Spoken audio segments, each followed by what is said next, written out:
श्री नारद जी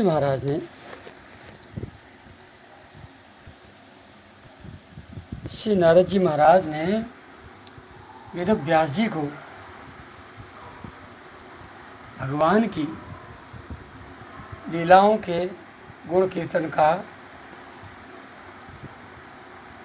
आदेश दिया। कर्मकांड और हिंसा युक्त लेखनी को बंद करके और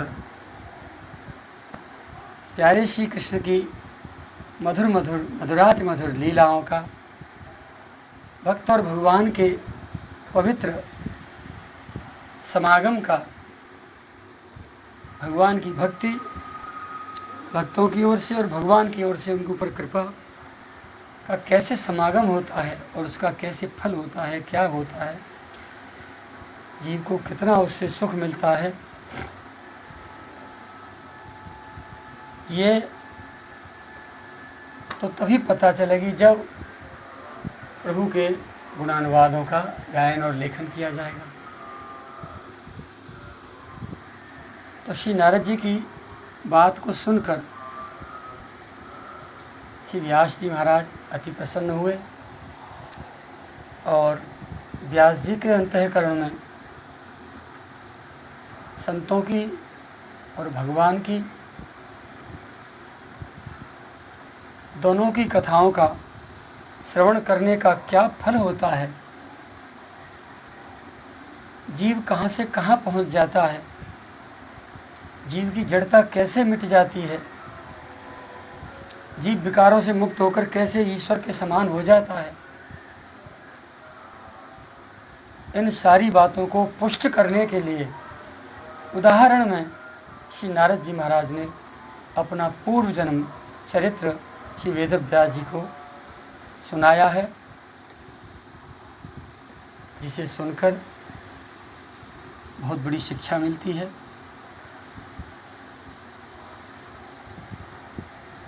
श्री नारद जी बोले कि हे व्यास जी महाराज, पिछले कल्प में अपने पूर्व जन्म में मैं वेदवादी ब्राह्मणों की एक दासी का लड़का था।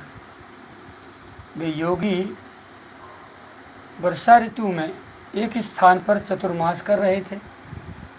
बचपन में मैं उनकी सेवा में नियुक्त कर दिया गया था। यद्यपि मैं बालक था, फिर भी किसी प्रकार की चंचलता नहीं करता था। पूर्ण जितेंद्रिय था, खेल कूद से दूर रहता था और उन महापुरुषों की आज्ञा के अनुसार ही उनकी सेवा करता था। बोलता भी बहुत ही कम था। मेरे शील स्वभाव को देखकर समदर्शी मुनियों ने मुझ सेवक पर अत्यंत अनुग्रह किया। उनकी अनुमति प्राप्त करके बर्तनों में लगा हुआ जूठन खाकर ही मैं एक बार पेट भर लिया करता था। इससे मेरे सारे पाप धुल गए। इस प्रकार उनकी सेवा करते करते मेरा हृदय शुद्ध हो गया और वे लोग जैसा भजन पूजन करते थे उसी में मेरी भी रुचि हो गई। हे प्यारे व्यास जी, उस सत्संग में उन लीला गान परायण महात्माओं के अनुग्रह से मैं प्रतिदिन श्री कृष्ण की मनोहर कथाएं सुनना करता था। श्रद्धापूर्वक एक एक पद श्रवण करते करते पवित्र कीर्ति भगवान में मेरी रुचि होती चली गई। आज उस घटना से श्री नारद जी महाराज के जीवन चरित्र से बहुत बड़ी शिक्षा मिलती है। एक तो संग और दूसरा आहार। हमारे परम श्रद्धेय निरंतर चिंतनीय वंदनीय सद्गुरुदेव भगवान कहा करते थे, भैया सृष्टि जब से रची है और आज तक जितने भी लोगों का उत्थान और पतन हुआ है उसमें दो बात मुख्य रखी। एक तो आहार और दूसरा संगति। जैसा अन्न वैसा मन, जैसा मन वैसी वृत्ति, जैसी वृत्ति वैसे विचार, जैसे विचार वैसी क्रिया, जैसी क्रिया वैसा जीवन।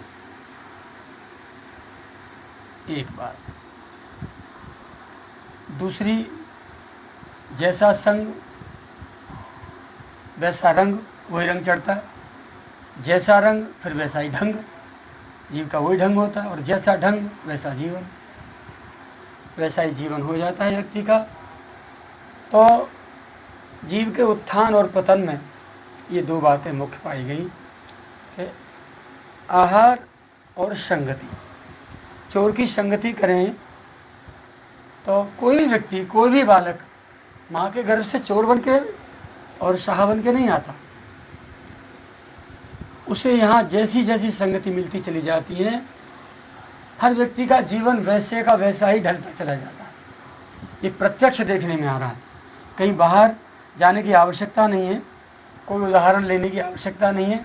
हम और आप जहाँ भी बैठे हैं उस समाज में, वहाँ देख लें, जिन लोगों की संगति अच्छे लोगों के साथ है उनका जीवन अच्छा हो गया, पवित्र हो गया।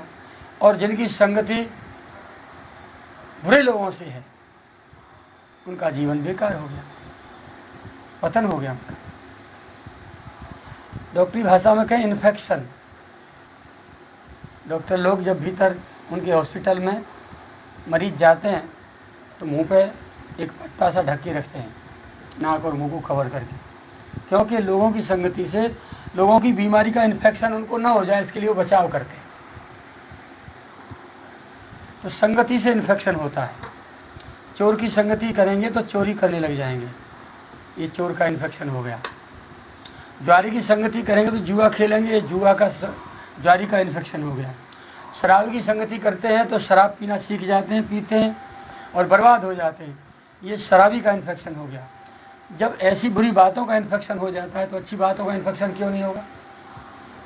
वैसे ही जिनका बाल्यकाल से माता पिता की कृपा से जीवन संतों के सानिध्य में व्यतीत होता चला आ रहा है, वो भी जीवन में अपने में भले ही गृहस्थ में रहे या विरक्ति में, वो भी संत ही बन जाते हैं। साधुता उनके जीवन में कूट कूट के भर जाती है। तो ये संतों का और सत्संगति का इन्फेक्शन हो जाता है। ऐसे ही श्री नारद जी महाराज के जीवन में कुछ घटित हुआ। जो दासी के पुत्र थे और माता संतों की सेविका थी, तो कितनी सुंदर बात कह रहे नारद जी कि उनको अलग से कोई भोजन नहीं मिलता था। छोटे थे और माँ ने सेवा में नियुक्त कर दिया था।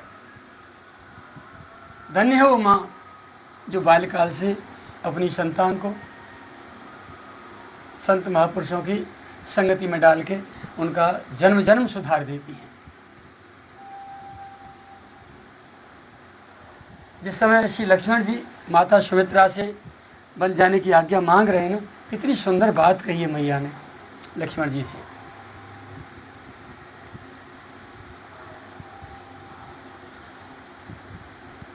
सकल प्रकार विकार विहाई, मन क्रम वचन करे शिवकाई। तात तुम्हारी मातु बेदेही, पिता राम सब भांत स्नेही। अवध तहाँ जहाँ राम निवासु, तहाँ दिवस जहाँ भान प्रकाशु। जो पे सिय राम बन जाही, तो अवध तुम्हार काज कछु नाही। अपनी मोह आसक्ति पुत्रेषणा माता सुमित्रा को कहीं छू तक नहीं गई। 3.5 माताएं इस सृष्टि में हुई हैं, ऐसा महापुरुषों के श्री मुख से सुना है। एक तो ध्रुव की माता सुनीति, जिसने पुत्र को विरोध करने के लिए आदेश नहीं दिया, सलाह नहीं दी, और भगवान के श्री चरणों के लिए, तपस्या के लिए, भजन के लिए वन में भेज दिया। दूसरी माता सुमित्रा, जिन्होंने अपने पुत्र श्री लक्ष्मण जी को भगवान के श्री चरणों में सेवा के लिए निरंतर भेज दिया। तीसरी माता मदालसा, जिसने अपने चारों के चारों पुत्रों को सन्यासी बना दिया। और चौथी माता आधी बताई जाती है गोपीचंद की। गोपीचंद ने जब अपने मामा भरतरी की जीवनचर्या का अनुगमन किया तो उन्होंने माता से कहा, माँ, मामा जी राजपाट छोड़ करके और संत हो गए हैं, भगवान के भजन के लिए निकल पड़े हैं, तो आपकी आज्ञा हो तो मैं भी अब वन में तपस्या के लिए जाना चाहता हूँ। माता बड़ी गदगद हुई और बड़ी प्रसन्न हुई। उसने कहा, बेटा बहुत अच्छी बात है, इससे बड़ा मेरा सौभाग्य और क्या होगा।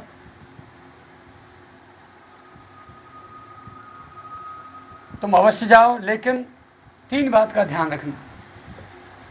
कौन कौन सी माँ? बोले, तुम राजकुमार हो, इसलिए सुंदर सुंदर राजगद्दी और सिंहासनों पर सोना, मसहरियों पर सोना, मखमली गद्दों पर सोना। दूसरा, मोहन भोग खाना। और तीसरा, किले में रहना। गोपीचंद ने पूछा, माते मैं वन में जा रहा हूँ, वहाँ ये सारी चीज़ें कहाँ सुलभ होंगी? तब माता ने अपने इन मुहावरों का, उक्तियों का अर्थ खोला। बेटा, सुंदर मखमली गद्दों का अर्थ मेरा कहने का भाव यह है कि इतना भजन करना, इतना भजन करना, रात दिन रात दिन, रात दिन रात दिन एक कर देना कि जब बिना सोए न रहा जाए, बिल्कुल न रहा जाए। तो जब तुम ईंट पत्थर कंकड़ और मिट्टी के ढेलों पर गिर जाओगे ना, तो वो भी तुम्हें सुंदर मसहरी और सिंहासन के और सलील के गद्दों के समान सुखदाई देंगे। और मोहन भोग खाने की बात जो है मेरी, उसका यह है कि जब खाए बिना बिल्कुल ना रहा जाए, इतनी भूख सताए तुम्हें कि बिल्कुल ना रहा जाए, जब उस समय तुम रूखे सूखा जो भी कुछ खाओगे वो तुम्हारे लिए एकदम मोहन भोग बन जाएगा। और तीसरी बात मैंने कही किले में रहने की। इस मन पर कभी विश्वास मत करना। ये मन जन्म जन्म से विषय विकारों का शिकार होता चला आया है, विकारों की ही खुराक सेवन करता चला आया है, इसलिए इसे जन्म जन्मांतर से विकारों का आहार करने की आदत है। तो संतों के किले में रहना बेटा, जो महापुरुष विकार मुक्त हो चुके हैं, जिनके जीवन में विकार नाम की छाया नहीं है और जिनके चिंतन मात्र से संसारी जीव भी निर्विकारी हो जाता है। संसारी जीव के अंतःकरण से विकार एकदम पक्षियों की तरह उड़ जाते हैं। ऐसे निर्विकारी महापुरुषों की संगति करना, ये मेरा तुम्हारे लिए आदेश है। तो माँ का आदेश धारण करके गोपीचंद जी चले जाते हैं। तो माता सुमित्रा भी कहती है कि माता वही धन्य है संसार में जिसका पुत्र प्रभु का भक्त हो। न तरु बांझ भय बात बयानी, राम विमुख सुतते हित हानि। अन्य माताएं तो जो प्रसव कर रही हैं, बच्चों को जन्म दे रही हैं, वो तो ऐसे मानो बयानी शब्द प्रयोग किया है रामायण में। कुतिया सुअरिया गाय भैंस जैसे ब्याती हैं ना, अर्थात उनकी संतान भगवत कार्य में नहीं आती ना, ये भाव रहा होगा कहने का यहाँ बयानी शब्द से। तो वो माताएं जिनकी संतान, जिनके पुत्र बेटियां भगवान के भक्त नहीं होते, दुष्कर्म में लगे रहते हैं, दूसरों को कष्ट देने में लगे रहते हैं, ऐसे अधम आते अधम संतान से जन्म देने वाली माता का प्रसव पीड़ा तो व्यर्थ ही जाती है। न तो बांझ बोली बात बयानी, राम विमुख सुते हित हानि। जननी जने तो भक्तजन के माता के दाता के सूर, जाते तो बांझई भली काहे गमावे नूर। तो माता यदि इसको जन्म देना हो किसी संतान को, तो या तो किसी भक्त को जन्म दे या कोई बहुत बड़ा दाता दानी अथवा कोई बहुत बड़ा सूरवीर कोई जन्म देना चाहिए माता को। अन्यथा कुतिया सुअरिया की तरह संतान पैदा करने से तो मैं समझता हूँ इस संसार में माता अपराधनी मानी जाती होगी। जो संतान दूसरों को कष्ट देती है, उनके अपराधों की सजा माता पिता को अवश्य मिलती है। इसलिए माता पिता अपराधी होते हैं। तो श्री नारद जी की माता भी धन्य रही, महापुरुषों की सेविका रही, और उन्होंने अपने पुत्र नारद को बचपन से ही संतों की सेवा में लगा दिया। रात दिन उनकी संगति में, उनका सत्संग सुनने से, उपदेश सुनने से, उनका चिंतन देख कर, उनकी ध्यान समाधि अवस्था को देख करके, उनसे सुन करके, सीख करके नारद जी के रोम रोम में भगवान की भक्ति का प्रवेश हो गया। और सबसे बड़ा काम किया उन महापुरुषों की जूठन ने, क्योंकि अलग से कोई भोजन नहीं करते थे। संतों का बचा कुचा जो थाली में बच जाता था, उस जूठन को खाते थे। महापुरुषों का अधरामृत पान करने का ये परिणाम हुआ कि कूट कूट के श्री नारद जी के हृदय में भगवान की भक्ति बढ़ गई और जीवन एकदम परिवर्तन हो गया।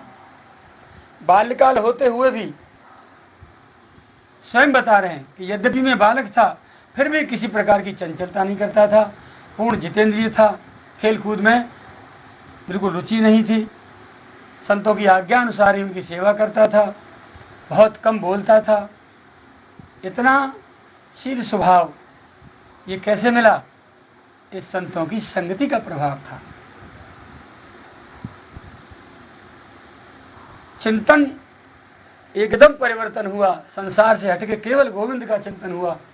ये संतों की संगति और संतों के झूठे महाप्रसाद का परिणाम था। यानी जिसका उत्थान और पतन हुआ, शास्त्रों में जहां भी मांस मदिरा के सेवन करने की बात लिखी है, वहां असुरों के लिए है, दानवों के लिए है, मानवों के लिए नहीं। अब मानव शरीर में रहकर जो ये आसुरी तमोगुणी रजोगुणी भोजन करते हैं, वही असुर हैं, भले किसी भी जाति में पैदा क्यों न हुए हो, किसी भी वंश में पैदा क्यों न हुए हो। यदि उनका आहार दूषित है, तमोगुणी आहार है, मांस मदिरा और दुनिया भर के रजोगुणी तमोगुणी, तो वो सुनिश्चित रूप से अपने आप को राक्षस असुर मान लें। ये शास्त्र प्रमाणित है, हम किसी को गाली नहीं दे रहे, शास्त्र की बात कह रहे हैं। और जिनका आहार सात्विक है,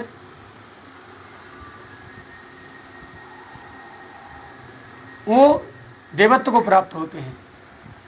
मानवता में जीवन जीते जीते वो देवत्व को प्राप्त कर जाते हैं। तो आहार और संगति का प्रभाव श्री नारद जी के जीवन में प्रत्यक्ष दिखाई दिया। अब संतों की जूठन का, शीत महाप्रसाद का, अधरामृत का एक ज्वलंत उदाहरण हम आपके सम्मुख प्रस्तुत करते हैं।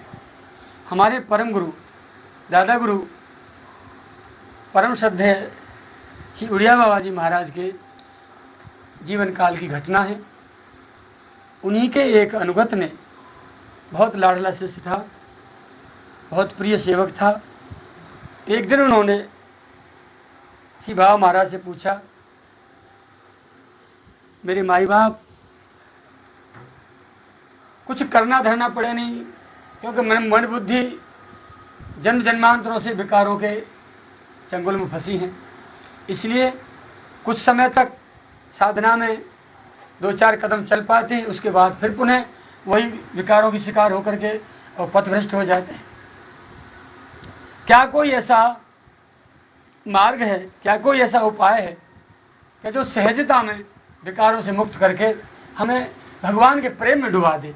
क्योंकि आप ही कहते हैं कि जब तक अंतःकरण, मन, बुद्धि, चित्त सारे के सारे भगवान के प्रेम में, भगवान के प्रेम में नहीं डूब जाते, तब तक जीव विकारों से मुक्त नहीं होता।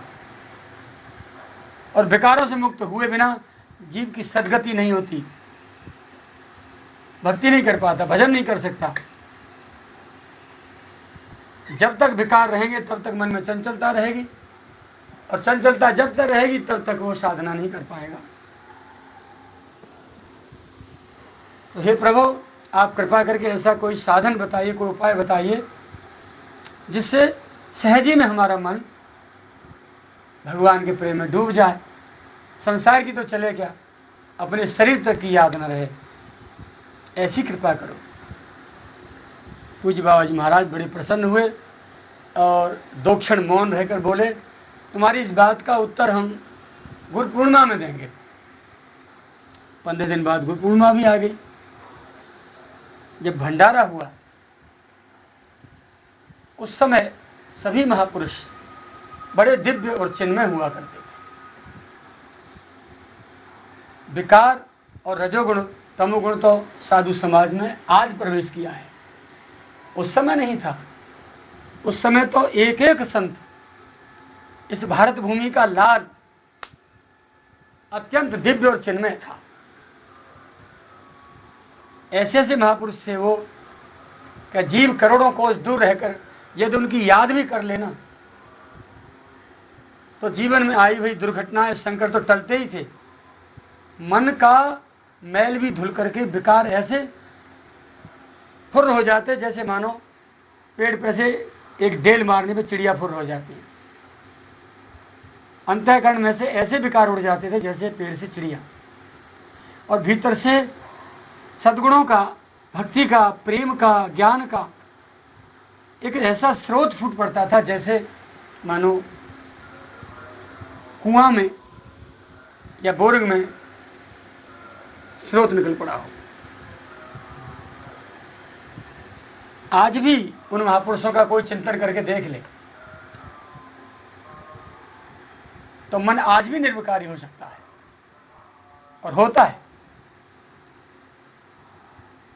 भले ही कोई महापुरुष धरातल पर नहीं है और कोई भी साधक उनका आश्रय लेना चाहे सच्चे हृदय से, तो उनके सिद्धांतों को फॉलो करता हुआ, अपने जीवन में आचरण करता हुआ, उनके प्रति भगवत भाव दृढ़ करके, श्रद्धा करके, उनके बताए हुए सिद्धांतों पर साधना मार्ग में आगे प्रवेश कर जाए और निरंतर उनकी मनोहारी मूर्ति सामने लगाकर नक्शे को उनका दर्शन करते हुए उसका चिंतन निरंतर करता रहे,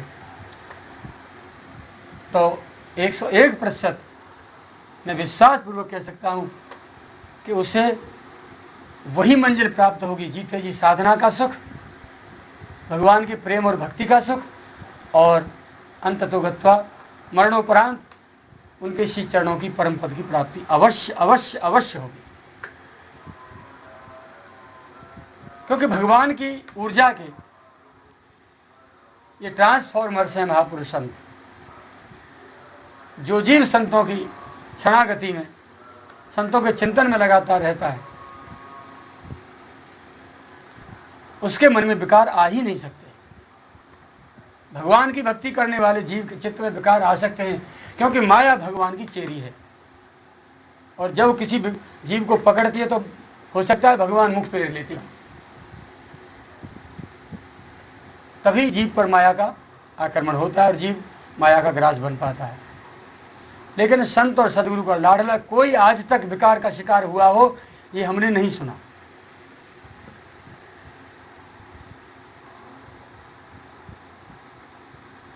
भारत सरकार बिजली बनाने में कितने बड़े बड़े पावर हाउस लगा रखे उसने, अरबों खरबों रुपए प्रतिदिन खर्च कर रही है,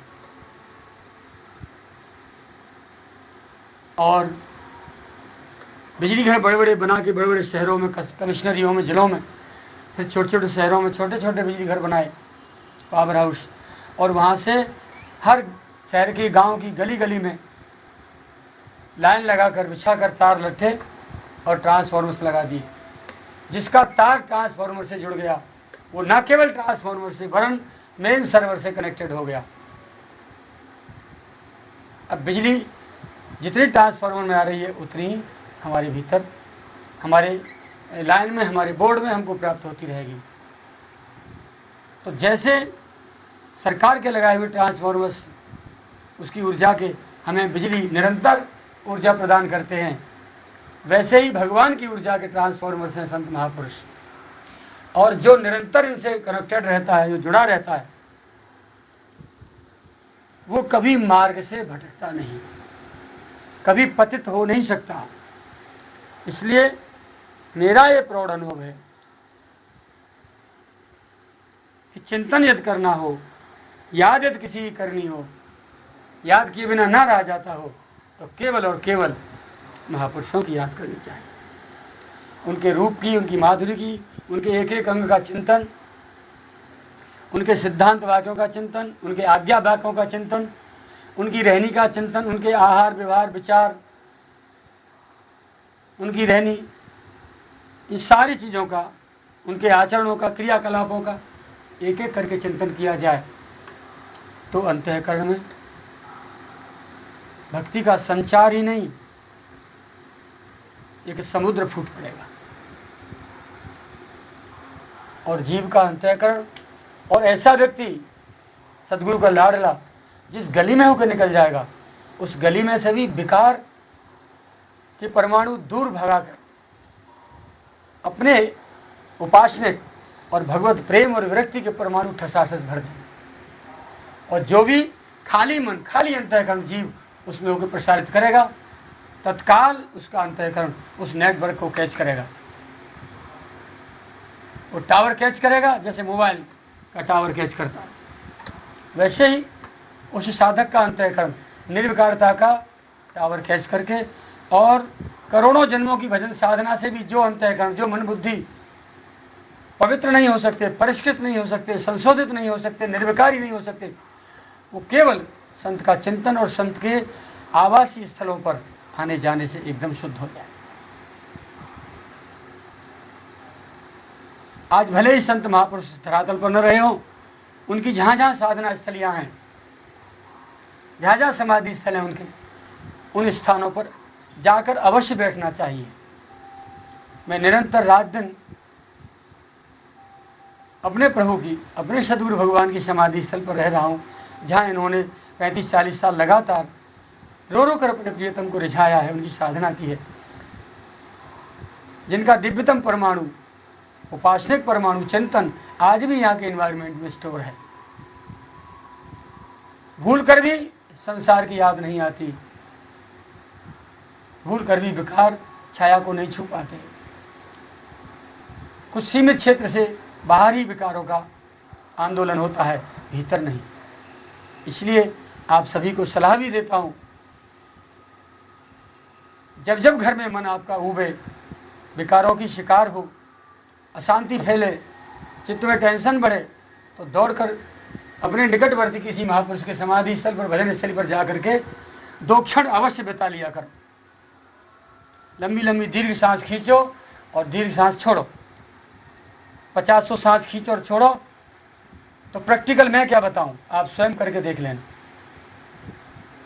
जो चिंतन बुद्धि में, विचारों में, हृदय में भरा था, वो तुरंत बाहर होकर के एकदम दिव्यतम और चिन्मय परमाणु भीतर चिंतन के भर जाएंगे, और सारा टेंशन, सारा चित्त की उद्विग्नता एकदम बिल्कुल दूर हो जाएगी।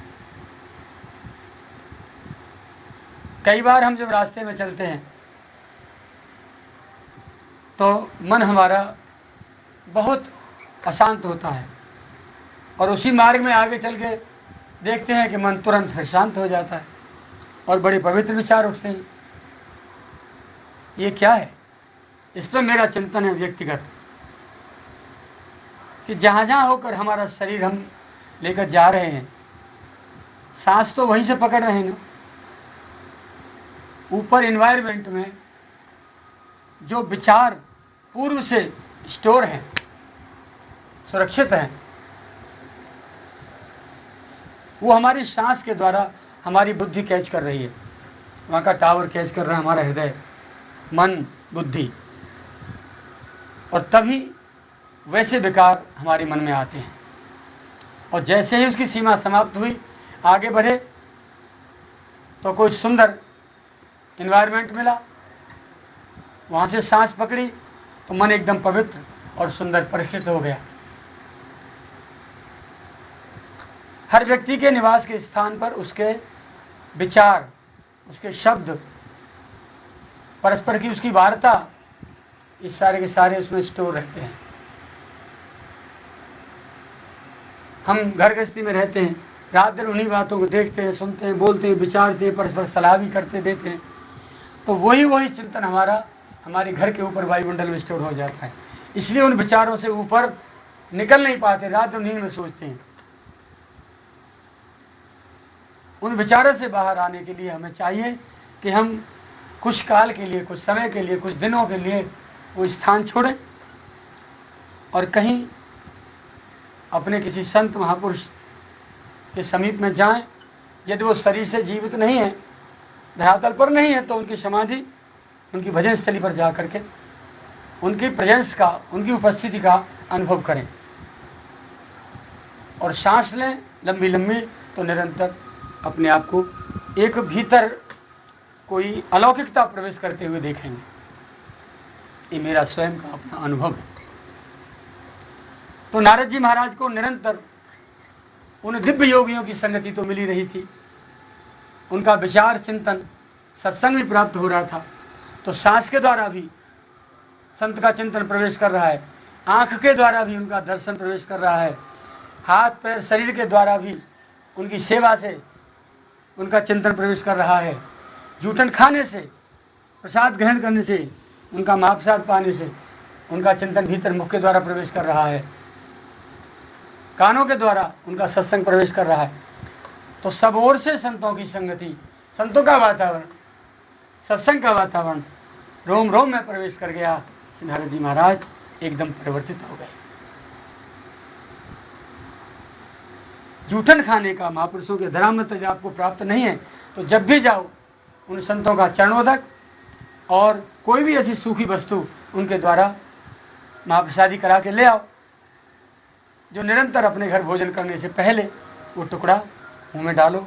उनकी चरणों तक लाना मत भूलिए। वो भी निरंतर अपने सिर पे डालिए, दो कण, और 2 कण मुख में डालिए, 2 बूंद चरणों तक मुख में डालिए, सिर पे डालिए, और उनका जो अधरामृत है,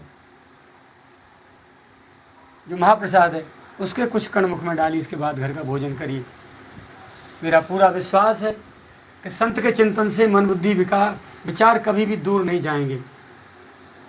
भयंकर विकारों की आधि में रहने के बावजूद भी विकार साधक के हृदय को छू नहीं पाएंगे। ये मेरा पूरा विश्वास है। कमल पत्रवत निर्लेप जीवन हो जाएगा, विकारों की आंधी में रहने के बावजूद भी, विकारों के समुद्र में रहने के बावजूद भी। जैसे समुद्र में, सरोवर में कमल रहता है, और जब हवा चलने से बार बार झोंका खा के डूबता है पानी में, लेकिन पुनः नाल उसकी खड़ी होती है, तो पत्ते पर एक बूंद पानी नहीं टिकता। वैसे ही विकारों में रहने के बावजूद भी ऐसा साधक जो निरंतर अपने सद्गुरु का चिंतन करता है, उनके आदेशों का पालन करता है, वो कभी भी उन विकारों से प्रभावित नहीं हो पाता। ये मेरा पूर्ण चिंतन है। अब आते हैं उधर अपने दादा गुरु श्री उड़िया बाबा जी महाराज के उस आश्रम में, जहाँ उन्होंने उस साधक को ये कहा था, गुरु पूर्णिमा में हम तुमको उत्तर देंगे कि तुम भगवत प्रेमी कैसे बन सकते हो बिना कुछ किए। जादू मंत्र की तरह एकदम जैसे माने छड़ी घुमा दी और सीधी वस्तु हासिल हो गई। भंडारा हुआ, तो जिस जगह भंडारा हो रहा था, भंडारे की जगह प्राय कुत्ता बिल्ली बंदर तो आ ही जाते हैं। उस समय के सभी महापुरुष, वृंदावनवासी, यमुना किनारे के सभी संत साधक, चिन्मय भगवत प्रेमी, त्यागी वैरागी अनुरागी, सभी साधना में लीन थे। वो वहां प्रसाद ग्रहण करने के लिए आए। पंगत प्रारंभ हुई। एक कुत्ते ने बिल्ली पे झपट्टा मारा। बिल्ली दौड़ के एक संत की पत्तल पर पैर रख के दौड़ी, छलांग मारी, तो सामने वाली पंगत में एक कोई उस समय का भिखारी पुरुष बैठा था, बड़ी आसुरी प्रवृत्ति का, मांस मदिरा सेवन करने वाला। बिल्ली उस संत की पत्तल से पंजा जैसे पड़ा, तो कुछ जूठन उसके पंजों में लगी और छलांग मार के जैसे गिरी अगली पत्तल पर, तो वो कण उसमें गिर गए। जो बहुत भिखारी पुरुष था, दौड़ के बिल्ली तो निकल गई अपना काम करके, लेकिन उस शराबी कबाबी ने वो जब पूरा प्रसाद पा लिया, तो प्रसाद पाते ही एकदम समाधिस्थ हो गया और रोने लगा, अश्रु प्रवाह शुरू हो गया। उसकी गति को देखकर सभी लोग हैरान कि ये क्यों रो रहा है। अंदाज लगाया कि शराब पी लिया होगा तो दिमाग आउट हो रहा, लेकिन नहीं, यहां तो शराब पी के नहीं आया भंडारे में, प्रसाद पाने के लिए तो ऐसे ही आया है पवित्र भाव से। तो फिर ऐसी गति कैसे हुई? जैसे तैसे लोगों ने उठा के उसे घर पहुंचा दिया। उसके विषय में ऐसा बताया जाता है कि वो व्यक्ति कई वर्षों तक भगवान के प्रेम में, चिंतन में ऐसे ही डूबा रहा, रोता रहा, बिलखता रहा प्रभु की हार। तब हार के एक दिन उसकी पत्नी, उसके 2-4 बच्चे थे, उनको लेकर पूज्य बाबा महाराज के चरणों में आई, निवेदन किया, बाबा इन बच्चों को कौन पालन करे, कृपा करो। सभी डॉक्टर वैद्यों को दिखा लिया और पागलपन के शॉट बिजली के भी लगवा दिए पागल खाने में, परंतु कोई भी स्थिति में बदलाव नहीं है। समझ में नहीं आता कि क्या बीमारी लगी है। तब अपने परम गुरुदेव ने गदगद होकर उससे कहा, बेटी तुम बहुत बड़ी भूल में हो। मैं देख रहा था संत के प्रसादी पत्तल से, झूठी पत्तल पे खा रहे संत, उस पत्तल से जूठन उठा के पंजे में लग के बिल्ली दौड़ी, इसके पत्तल पे कूदी और चली गई आगे। उस संत का जूठन खाने से ये भगवान के प्रेम में डूब गया। संत की जूठन, संत का अधरामृत, महाप्रसाद इतना शक्तिशाली होता है कि भिखारी पुरुष को भी भगवत प्रेम में डूब दिया। इसलिए अब मैं तेरे से बार बार हाथ जोड़ के प्रार्थना करता हूँ कि तू इसको अब जो है विक्षेप मत कर, डिस्टर्ब मत कर। जैसे तैसे 2-4 साल में तेरे बच्चे बड़े हो जाएंगे, अपना पालन कर ले बेटा, इसको डूबा रहने दे। पर संसारी जीव कहाँ मानता है। बाबा के यहाँ से चली आई, जी बाबा कह के, लेकिन तसल्ली नहीं। उसने सुना था कि वृंदावन में कहीं कोई काली का उपासक रहता है और वो ये टंट घंट जादू टोना सब कुछ करता है, जंत्र मंत्र। उसको अपने पति को साथ लेकर उसके पास पहुंच गई, निवेदन किया तो उसने कुछ नहीं किया, सीधा सीधा जल उठाया, गिलास अपने मुख में लगाया और जूठा पिला दिया उस तांत्रिक का। जूठा पीते ही एकदम नशा उतर गया उसका और पहली सी स्थिति में एकदम वही हाव भाव। और पत्नी से बोला, मेरे को तुम क्यों लेके आए, कौन लाए मुझे, चलो यहाँ से। तो जैसे गाली गलौज करता था पत्नी को, वैसे बकने लग गया।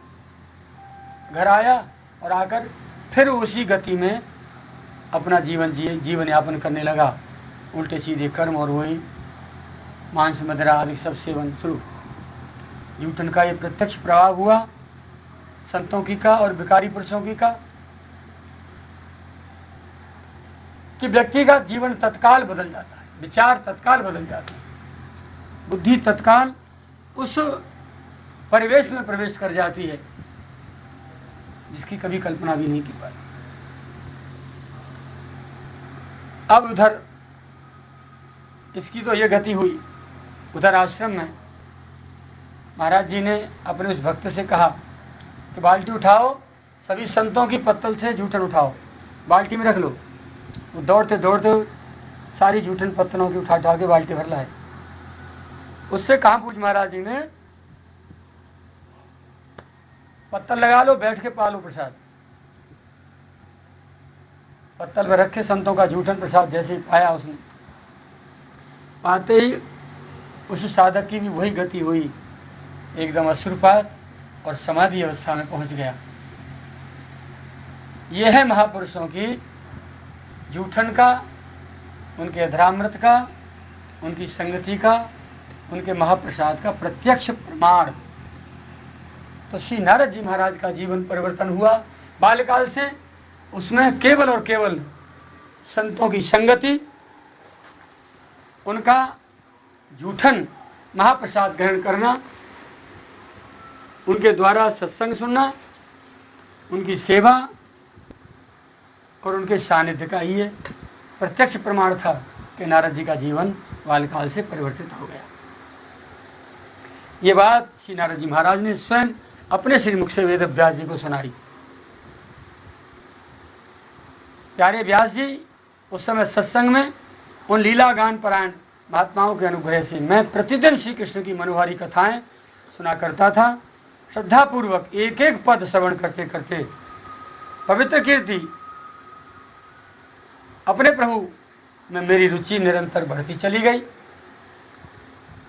हे महामुने, जब भगवान में मेरी रुचि पूरी तरह दृढ़ हो गई, तब उन मनोहर कीर्ति प्रभु में मेरी बुद्धि भी निश्चल हो गई। उस बुद्धि से मैं इस संपूर्ण सतसत संसार को अपने परब्रह्म स्वरूप आत्मा में माया से कल्पित देखने लगा कि केवल माया का विलास है, ये सत्य नहीं है। ऐसा मुझे सहज रूप से दिखाई देने लगा। इस प्रकार शरद और वर्षा दोनों ऋतुओं के 4 मास यानी चतुर्मास का समय बीतने पर उन महात्मा संतों ने श्री हरि के निर्मल यश का संकीर्तन किया, अपने चातुर्मास का उद्यापन किया। मैं प्रेम से प्रत्येक बात सुनता रहा, सुंदर धूमधाम से उत्सव मनाया। अब चित्त के रजोगुण और तमोगुण को नाश करने वाली भक्ति का मेरे हृदय में प्रादुर्भाव हो गया। मैं उनका बड़ा ही अनुरागी था, विनयी तो था ही, उन लोगों की सेवा से मेरे पाप भी नष्ट हो चुके थे। मेरे हृदय में श्रद्धा थी, इंद्रियों में संयम था, शरीर, वाणी और मन से मैं उनका आज्ञाकारी सेवक भी बन चुका था। उन दीन वत्सल महात्माओं ने जाते समय कृपा करके मुझे उस गुह्यतम ज्ञान का उपदेश किया, जिसका उपदेश स्वयं भगवान ने अपने श्रीमुख से किया है। उस उपदेश से ही जगत के निर्माता भगवान श्री कृष्ण की माया के प्रभाव को मैं जान सका।